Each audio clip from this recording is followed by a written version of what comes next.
오늘은 창세기 24장 두 번째 시간으로 모든 좋은 것을 주시는 하나님, 이러한 제목으로 말씀을 나누겠습니다.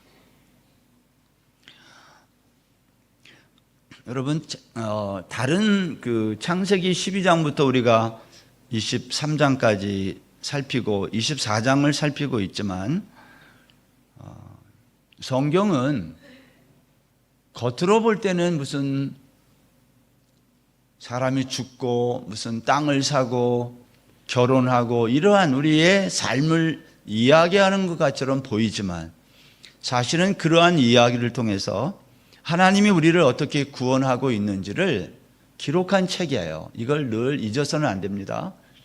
오늘 창세기 24장도 두 번째 시간이지만 그것을 꼭 기억하고 어떻게 이 이삭과 리브가의 결혼 이야기가 우리의 구원 이야기일까를 여러분이 주목해서 들으시기를 바랍니다. 창세기 24장을 하나의 무슨 문학 작품으로 말한다면 여기는 사람들과 사람들 사이의 대화로 연결되어 있는 그러한 내용이에요. 그래서 1절부터 9절까지는 아브라함과 그의 늙은 종의 대화입니다. 지난 시간에 살핀 거예요. 한번 보여주실래요? 있으면.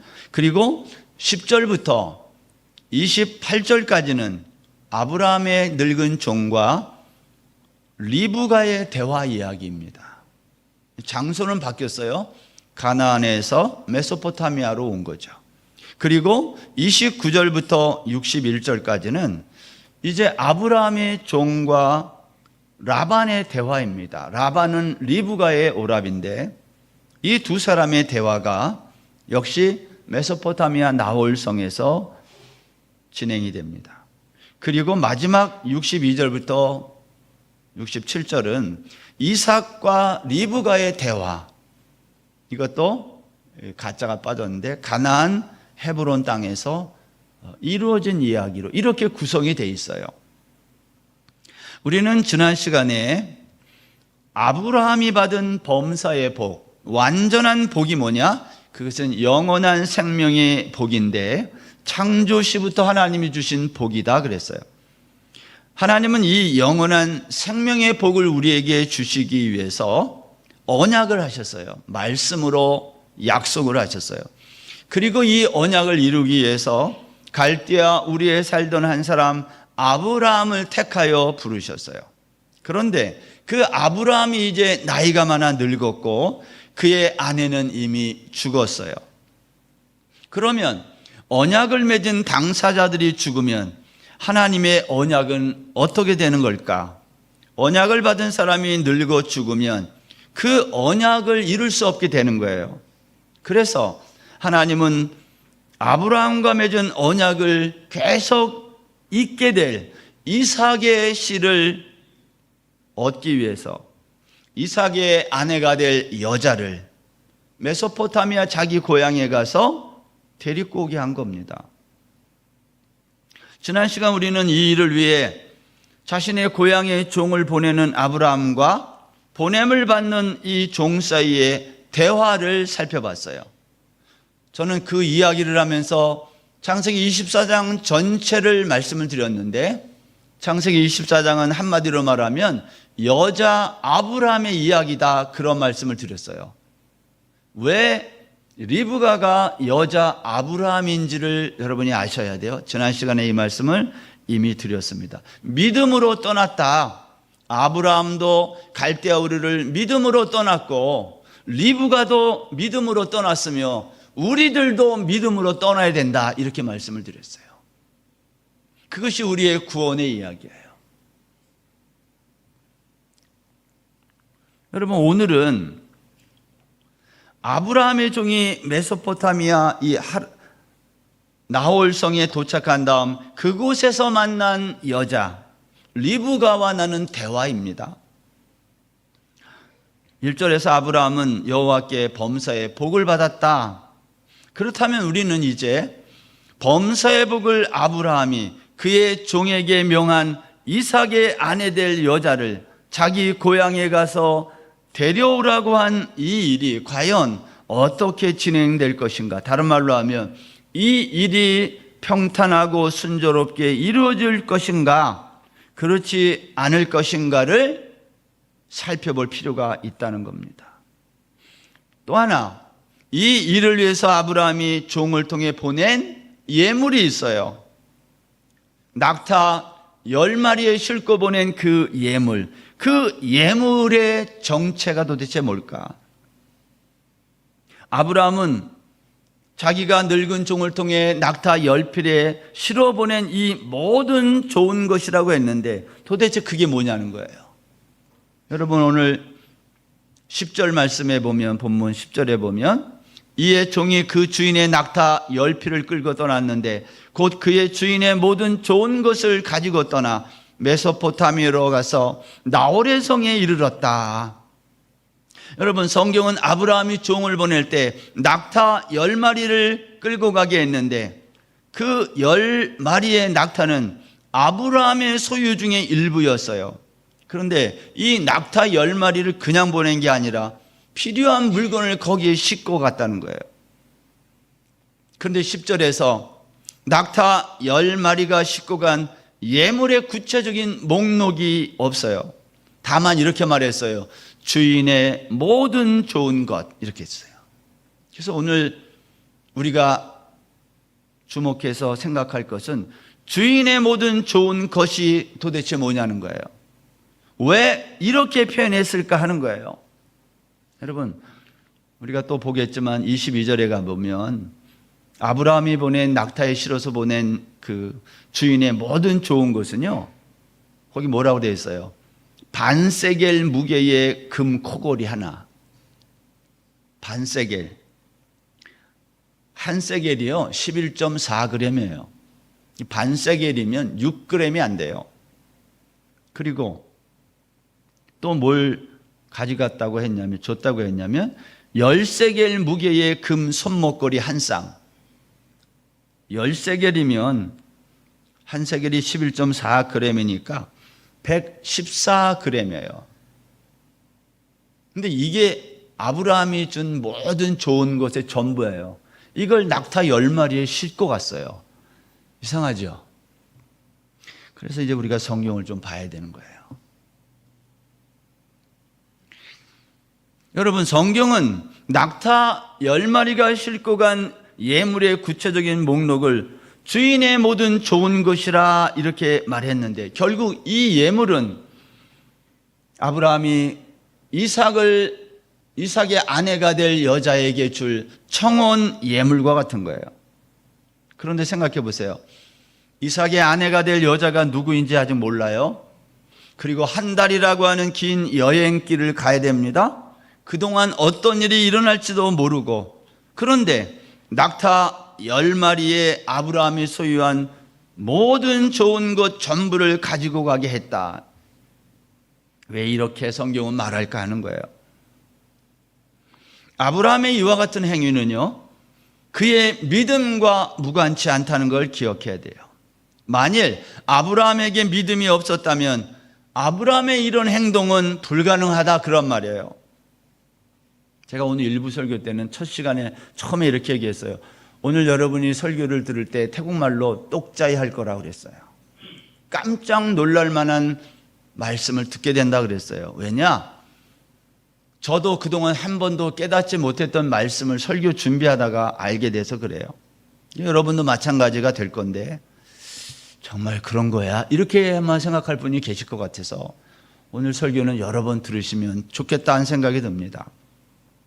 여러분, 아브라함이 그의 늙은 종에게 맹세할 때에 뭐라고 맹세했어요? 하늘의 하나님 여호와께서 나를 내 고향에서 떠나게 할 때에 그의 사자를 동행하신 것처럼, 아브라함이 갈대아 우르를 떠날 때에 아브라함 혼자 나온 게 아니라 하나님의 사자가 동행했다는 거예요. 그것처럼 이번 여행에서도 그 같은 사자가 너보다 앞서 보내요. 너보다 앞서가서 내가 거기서 내 아들의 여자를 택하게 될 거다. 아브라함이 미리 얘기했어요. 아직 일어나지도 않는 일에 대해서 아브라함이 이렇게 자신 있는 말, 믿음 있는 말을 할 수 있는 이유가 뭘까 하는 거예요. 이제까지 우리가 아브라함에 관한 설교를 들었으면 이것을 우리가 거꾸로 추적해 볼 필요가 있어요. 어떻게 아브라함은 이런 사람으로 변했느냐는 거예요. 이름만 아브라함에서 아브라함이 된 게 아니라, 오늘 찬양팀에서 그 찬양했는데 곡은 별로 같은데 가사 내용이 너무 좋았어요. 곡은 생각 안 나고 가사만 생각나. 하여간 오늘 저는 찬양으로 은혜 많이 받았어요. 할렐루야 찬양대 은혜 찬양도 이거 태국말 없어요. 이거 태국말로 해서 한번 어디 가서 해보세요. 찬양이 너무 좋아. 이거 태국말로 바꾸면 좋겠어요. 누가 좀 바꿔줘요. 아브라함에서 아브라함으로 이름만 바뀐 게 아니라 믿음이 없었던 아브라함에게 어떻게 이러한 믿음 있는 자신 있는 말을 하는 사람이 됐냐는 거예요. 이거는 아브라함의 지금까지의 여정을 거꾸로 추적해 보면 알 수 있어요. 보세요, 여러분. 아브라함은 창세기 22장에서 독자 이삭을 모리아산에서 번제물로 드릴 때 내 손에 잡은 칼로 그를 죽인다 해도 하나님이 다시 살리신다는 것을 믿었습니까? 안 믿었습니까? 믿었어요. 그 증거가 뭐예요? 종들을 나귀와 함께 두고 너희들은 여기 있어라. 나는 이삭과 함께 번제 드릴 장소에 가서 내가 하나님께 예배를 드리고, 그리고 내가 돌아올 때에 어떻게 돌아온다 그랬어요?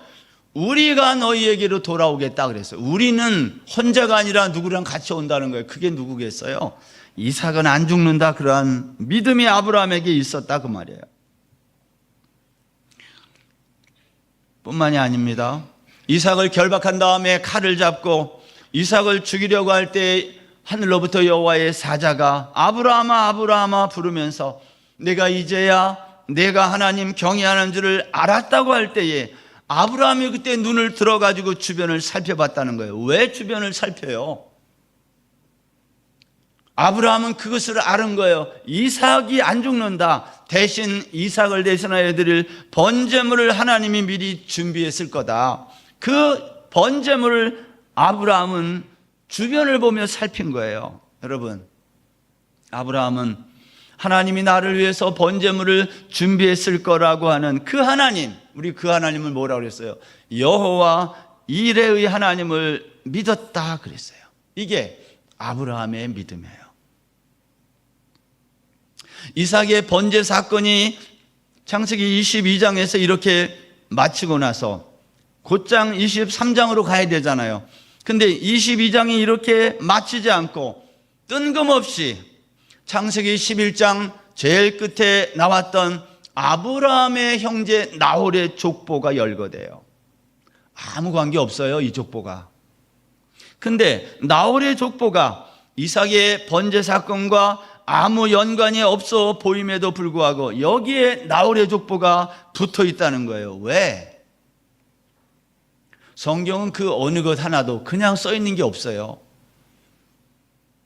그 이유는 이 나홀의 족보에 앞으로 독자 이삭의 아내가 될 리브가의 이름이 나오기 때문이에요. 미리 말하는 거예요. 이 리브가가 나의 언약을 이어갈 후손을 낳을 거라는 거예요.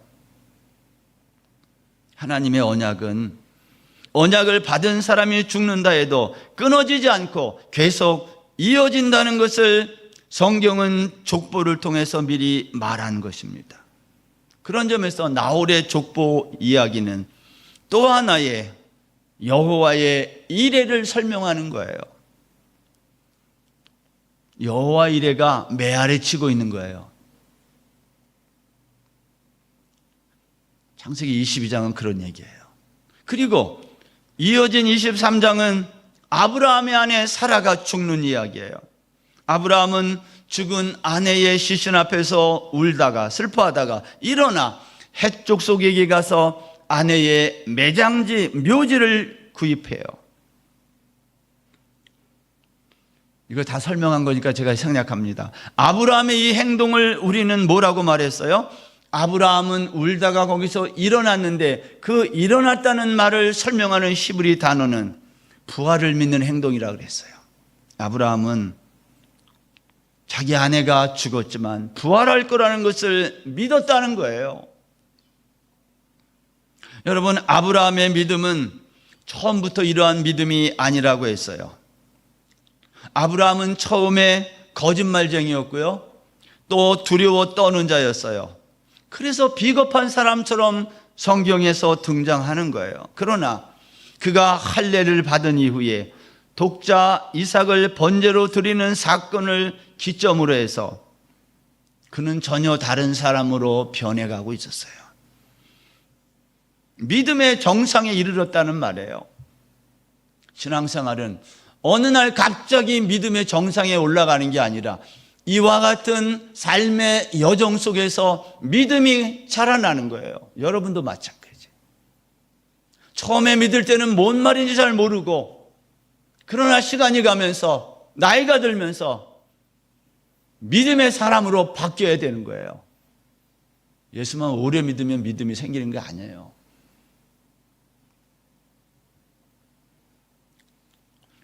여러분,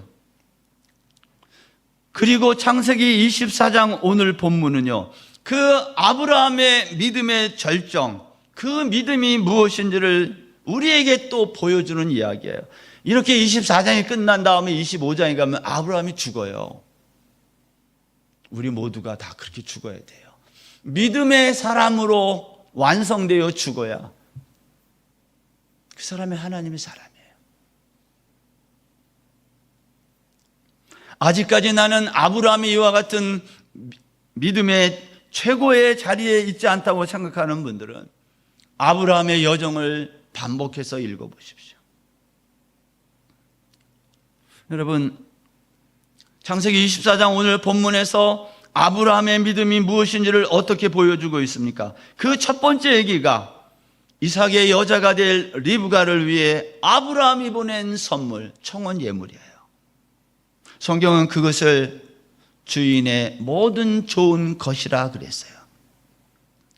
낙타 10마리가 싣고 간 것은 이 금으로 만든 코골이오고 손목걸이, 이걸 어떻게 낙타 10마리가 싣고 가야 주머니에다 넣고 가지.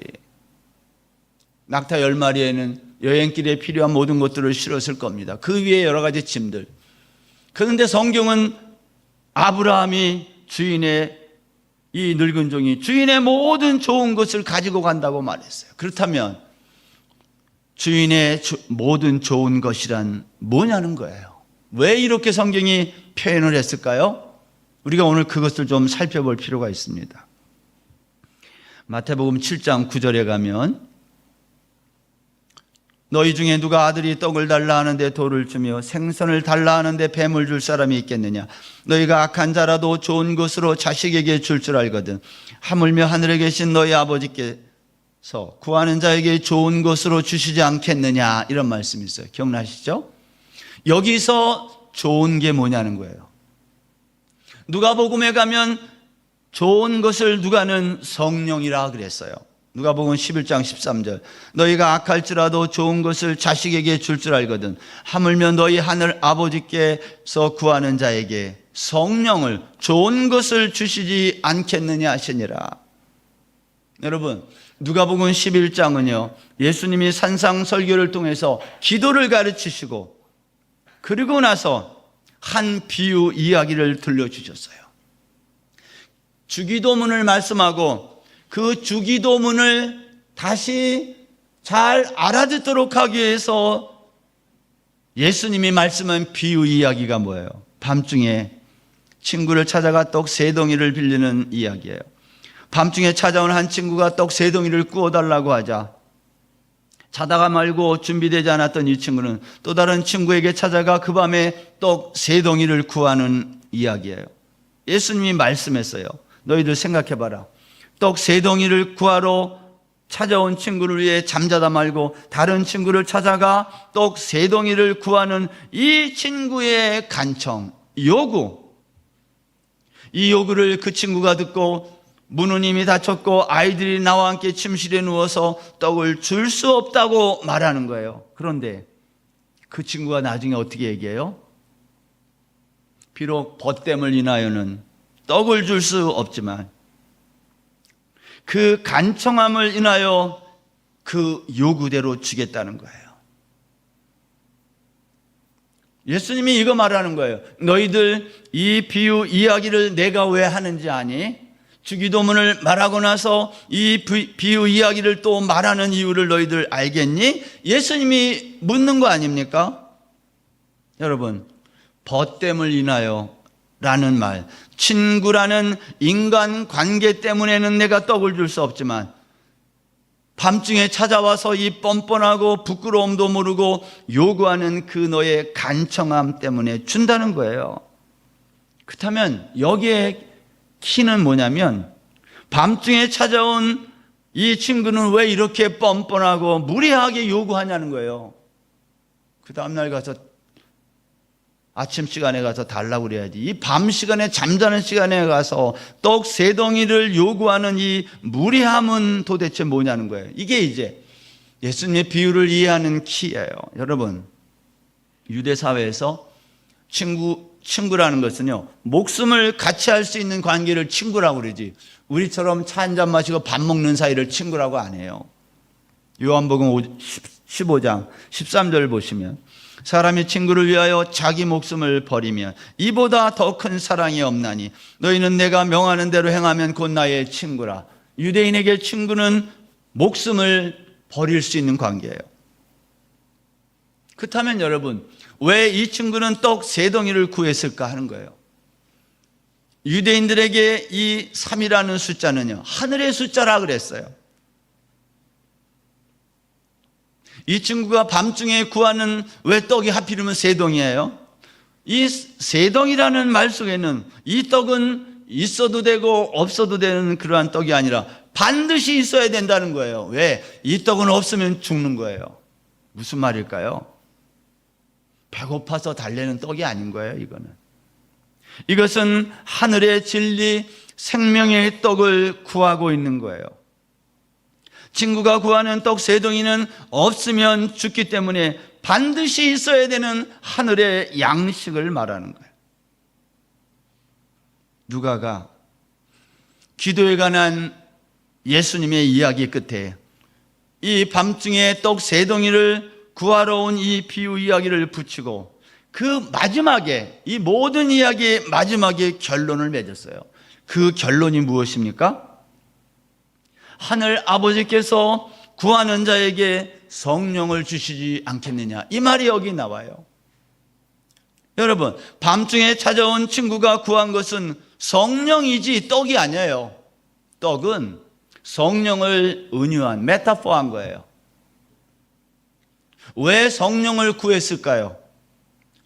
성령이 우리에게 임하지 아니하면 우리는 이 성경 말씀이 이해되지 않는다 그 말이에요. 하늘의 진리가 이해되고 십자가가 깨달아지려면 성령을 받아야 된다 이 말이에요. 예수는 성령 받아야 이해되는 거지, 지식이 많고 경험이 많다고 이해되는 게 아닌 거예요. 성령 받으셨나요? 성령을 받아야 하늘의 진리가 이해되고 깨달아진다는 말이에요. 기도는요, 하나님이 우리에게 주시겠다고 약속한 어떤 그것을 구하는 거지, 나에게 필요한 것을 구하는 게 아니에요. 먹을 것, 마실 것, 입을 것, 이건 기도가 아니라고 그랬어요. 예수님이 그건 너희들이 구하지 않아도 내가 다 준다 그랬잖아요. 근데 우리는 무엇을 기도해요? 늘 이것만 기도해. 예수님이 말씀하는 거예요. 너희들은 내가 너희들에게 주겠다고 약속한 것을 구하지 않고 왜 다른 것만 이렇게 구하냐? 하나님이 우리에게 주시겠다고 약속한 게 뭐예요? 문제는 우리가 그것을 몰라요. 무엇을 기도해야 될지를 모른다 그 말이에요. 주기도문에 이어서 밤중에 떡 3덩이 달라고 찾아온 이 친구 이야기가 이렇게 서로 붙어 있는 이유는 무엇을 기도해야 하는지 알고 좀 기도하라는 말이에요. 너희들은 성령을 구해서 예수 그리스도의 십자가를 깨달으라는 것입니다. 성령이 우리에게 임해야 구원의 문제를 깨닫는다 그 말이에요. 기도는 하나님이 우리에게 약속하신 구속의 비밀을 성령의 도우심으로 깨닫는 거예요. 우리가 성령을 구해야 하는 이유입니다. 성령을 구하면 성령 하나님은 우리가 무엇을 구해야 되는지를 깨닫게 해요. 그래서 바울 사도는 우리가 무엇을 구해야 되는지 알지 못하기 때문에 뭐라고 그랬어요? 로마서 8장 26절에서 성령 하나님이 말할 수 없는 탄식으로 우리를 위해 기도한다는 거예요. 우리는 기도를 못해. 기도를 하지만 그건 기도가 아닌 거예요. 그래서 성령 하나님이 우리를 위해 말할 수 없는 탄식으로 지금도 기도하는 거예요. 우리는 날마다 다른 걸 구하지만 그것으로는 영원한 생명을 얻을 수 없어요. 자, 그러면 여러분, 아브라함이 이삭의 여자가 될 리브가를 위해 준비한 모든 좋은 것이라고 그랬는데 이게 뭘까요? 이제 우리가 오늘 이 창세기 24장에 있는 말씀을 신약 성경에 있는 이 말씀으로 비춰보면 오늘 성경이 말하고 있는 아브라함이 준비한 모든 좋은 것이란 성령 하나님인 거예요. 메소포타미아 나홀성에 살던 리브가에게 아브라함이 준비하여 가지고 간 이 모든 좋은 것은 금이 아니라요, 이 금은 성령 하나님을 은유한 거, 메타포한 거예요. 진짜는 성령을 가지고 간 거. 이렇게 이제 말을 해야 돼요. 여러분이 여기서부터 이 말씀을 잘 이해하고 적용해야 되는데, 리브가는 메소포타미아의 나홀이라는 성에 살았어요. 이 메소포타미아의 나홀은 이 세상과 같아요. 그런데 오늘 성경은 그 메소포타미아 나홀이라는 세상에서 리브가가 나와서, 다음 시간에 나오거든요, 나와서 가나안의 헤브론이라고 하는 교회로 가는 거예요. 세상에서 나와서 교회로 가는 거예요. 그래서 교회라는 헬라 말이 에클레시아, 에크라는 말은 아웃이라는 말이에요. 칼레오라는 말과 붙여가지고 에클레시아 하면, 칼레오는 to call, 부르는 거예요. 세상으로부터 불러서 나온 사람들의 모임, 그거 교회라 그래요. 교회에 나왔지만 세상으로부터 나오지 않은 사람은 교회에 온 게 아니에요. 여러분은 메소포타미아의 나홀로부터 나왔습니까? 여러분은 갈대아 우리에서 나오셨나요? 여전히 거기에 있으면서 나왔다 그러면 안 돼요. 여러분, 리브가가 자기의 남편이 될 이삭이 기다리고 있는 가나안의 헤브론 땅, 거기까지 가는 이 여행은 쉬운 여행이 아니에요. 그래서 성경은 믿음이 없이는 갈 수 없는 여행이라는 거예요. 아브라함도 그랬고 리브가도 그랬고 저와 여러분도 마찬가지예요. 신앙생활은 믿음이 없이는 할 수 없는 거예요. 그냥 나올 수는 있지만 그건 나온 게 아닌 거예요.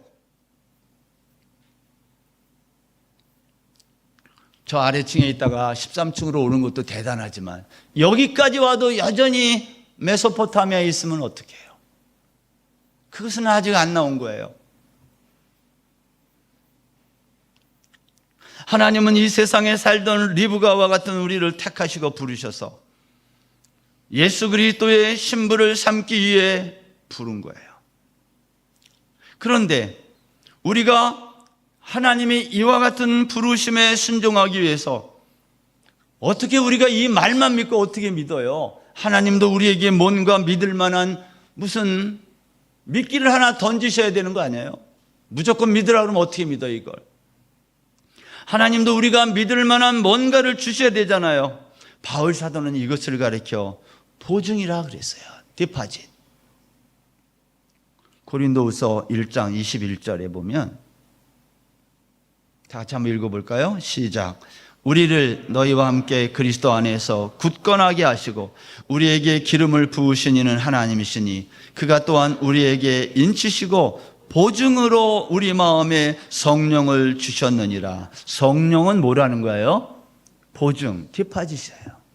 내가 너희들을 구원한 하나님, 내가 너희들과 이 약속을 맺었는데 너희들 절대로 의심하지 않아도 돼. 내가 보증으로 성령을 보낸다. 여러분, 누가가 말한 좋은 것과 사도 바울이 말한 보증이란 바로 성령 하나님을 말해요. 그렇다면 아브라함이 이삭의 여자가 될 리브가에게 주기 위해 보낸 모든 좋은 것은 단순히 겉모습은 결혼 폐물처럼 보이지만 사실 그것은 보증으로 주신 성령 하나님인 거예요. 성경은 우리의 구원이 어떻게 이루어지는지를 설명하는 책이지, 이삭이 어떤 믿음 좋은 아내를 데려오기에 어떤 예물을 보냈고 어떻게 했는지 그러한 결혼 얘기를 하는 게 아니에요. 이 얘기는 결혼 얘기가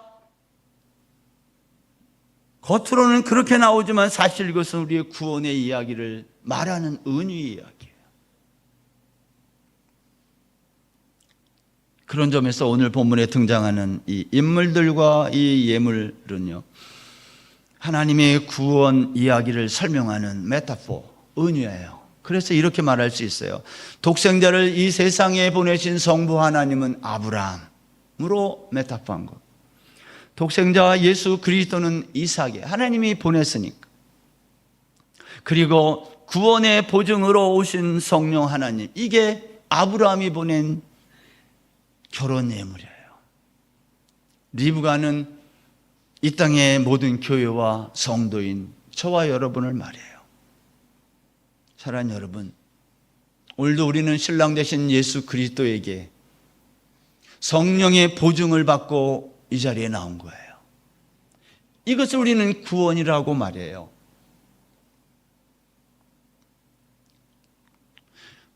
여기까지 이야기하고 나서 두 번째 이야기가 오늘 21절부터 제가 본문을 다시 잡았는데요. 21절부터 보세요. 거기 그 사람이 그를 묵묵히 주목하며 여호와께서 평탄한 길을 주신 여부를 알고자 하더니 낙타 마시기를 다음에 그가 반세겔 무게의 금 코골이 한 개와 10세겔 무게의 금 손목걸이 한 쌍을 그에게 주며 아브라함의 종은 이제 긴 여행을 마치고 나홀의 성에 안전하게 도착한 거예요. 그때는 저녁이었고 여인들이 물을 기르러 운물가로 나오는 때였어요. 이곳에서 아브라함의 종은 리브가를 만나 대화를 하게 되는데 그 대화의 내용은 단순해요. 우리가 먼 여행길에 왔는데 물 좀 달라. 갈증이 많다. 리브가가 그 말을 듣고 아브라함의 종에게 물을 줬어. 한 바가지 주면 갈증이 나도 그냥 해결이 되는 거예요. 그런데 여기에 보면 이상한 얘기가 나와요. 리브가가 아브라함의 종에게 말해요. 여기 같이 온 낙타들에게도 자기가 주겠다는 거예요. 여러분, 낙타 한 마리가 물을 마시면 얼마까지 마시냐면 보통 100리터를 마신다 그래요. 10마리니까 1톤의 물이 필요한 거예요. 나홀성의 운물은 보통 지하에 있어요. 그러면 리브가가 그 물을 깃기 위해서 밑으로 내려가서 물동이에 물을 채워서 가져와서 여기다 담고 이것을 수십 번 반복했을 거예요. 이 장면을 아브라함의 늙은 종이 이것을 묵묵히 바라봤다는 거예요. 여러분 본문 보세요. 18절. 그가 이르되 내 주여 마시소서 하며 급히 그 물동이를 손에 내려 마시게 하기를 다하고 이르되 당신의 낙타를 위하여서도 물을 길어 그것들도 배불리 마시게 하리이다 하고 급히 물동이에 물을 구이에 붓고 다시 기르려고 우물로 달려가서 모든 낙타를 위하여 깃는지라. 아브라함의 종이 이 광경을 묵묵히 본 거예요. 여러분, 우리 같으면 가만히 보면 안 돼요. 뭐 해야 돼요? 이 많은 낙타에게 줄 물을 길어준다는데 자기도 내려가서 물을 길어야 맞지. 왜 그걸 지켜보고 앉아 있어요? 아브라함의 종은 왜 리브가의 모습을 묵묵히 지켜만 봤을까요? 거기에 이유가 있어요. 성경은 이렇게 말합니다. 이는 여호와께서 과연 평탄한 길을 주신 여부를 알고자 했다. 아브라함의 늙은 종은 리브가의 이와 같은 성실한 모습을 보면서 하나님이 과연 나를 평탄한 길로 이삭의 아내를 만나게 할지 만나지 못하게 할지 과연 그 길을 주셨는지 아닌지를 알기 위함이었다 그랬어요.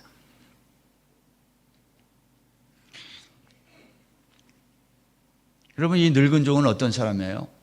자기의 사명을 잘 성실하게 수행하는 사람이에요. 리브가 자신의 역할을 또 성실하게 감당하는 모습이에요. 이것을 묵묵히 바라본 거예요. 여러분, 리브가는 왜 이렇게 했을까요?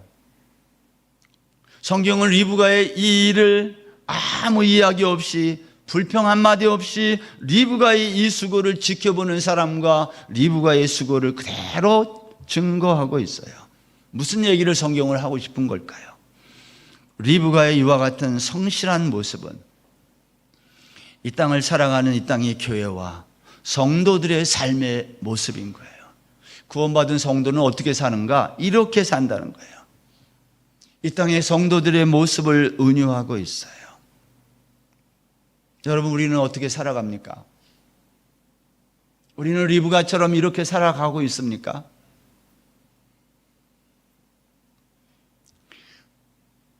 리브가는 또 이렇게 말했어요. 나는 나홀의 아들 부두엘의 딸입니다. 자기의 정체를 밝히고, 그리고 이렇게 말했어요. 우리 집에는 집과 사료도 있고 잠자리가 있습니다. 와서 쉬다 가시라는 거예요.